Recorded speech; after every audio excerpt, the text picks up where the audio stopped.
আজকে তো পয়লা বৈশাখ, তাই সমস্ত বাঙালিদেরকে শুভ নববর্ষ। সবাই সুস্থ থেকো, ভালো থেকো। আর আজকের দিনটা আরও একটু স্পেশাল, কারণ আজ আমার বেটুদের জন্মদিন। তো তাদের জন্মদিনে একটা থালি তো বানাতে হবে, বাঙালি থালি। তো তাতে তো অনেক রকম ভাজাভুজি পড়বে। তো সেই ভাজাভুজিগুলো চলো আমি বাড়ির বাগান থেকেই কালেক্ট করব। আর যেহেতু সব কিছু শেয়ার করি, এটাও শেয়ার করব। তো ঝটপট যাই আর ঝটপট কালেক্ট করি, চলো আমার সাথে।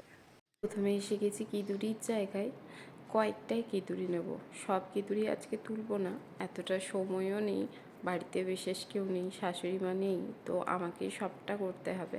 তাই জাস্ট কয়েকটা কেঁদুরি নেব, সব কটাই কয়েকটা কয়েকটা করে নেব। কেঁদুরি হয়ে গেল, এরপর নিয়ে নেব ভেন্ডি। আসলে তোমাদেরকে ভেন্ডির হারভেস্টিং দেখাইনি, কারণ এই সদ্য ভেন্ডি হতে শুরু হয়েছে। আর এই আমি প্রথম ভেন্ডি তুলছি, তাই তোমাদের সাথে শেয়ারও করা হয়ে যাচ্ছে, আর পেটুদের জন্য ভেন্ডিও তোলা হয়ে যাচ্ছে। একটা বেগুন তুলে নেব। বেগুনগুলো এত সুন্দর না, প্রথমে ভেবেছিলাম এই বেগুনগুলো হয়তো পুরো পুরো হবে, কিন্তু না, খুব কচি। একটা নিয়ে নিলাম করলা, কারণ করলা বাড়িতে তোলাই আছে। আর অল্প নিয়ে নিলাম লাল শাক। শাক অন্ন তো ভীষণ ভালো। আর বাড়িতে আমাদের বেল দেখতে পাচ্ছ, গাছ একদম ভরে রয়েছে। এই কটাই কাটলাম 7 রকমের ভাজা। আর এটা পুকুরে সকাল সকাল মাছ ধরেছে, এতগুলো মাছ। তবে আজকে আমি মাছের ঝামেলা নিয়ে নিই, সেটা জেঠিমাই ধোবে। আর আমি চলে এসেছি এই যে এইগুলো ভাজাভুজিগুলো করতে। সমস্ত রান্না আমি নিজের হাতেই করব। তো বেগুন ভাজা হয়ে গেল, এরপর ভাজছি পেঁপে। পেঁপেটা অবশ্য আমার বাড়িতে তুলে রাখা ছিল, তাই পেঁপে পাড়াটা দেখাইনি।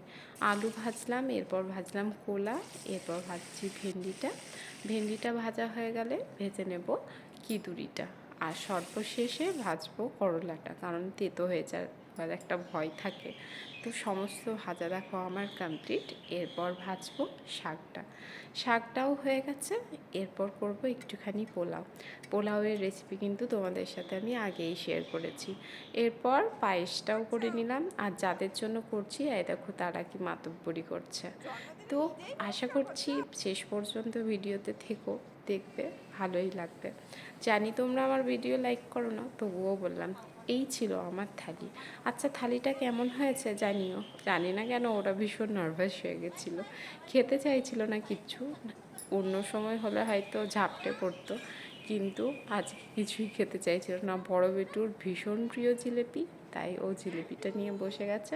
ছোটুকে কেউ খাওয়াতে পারছিল না, তাই ও ছোটো ঠাম্মি একটু খাইয়ে দিল।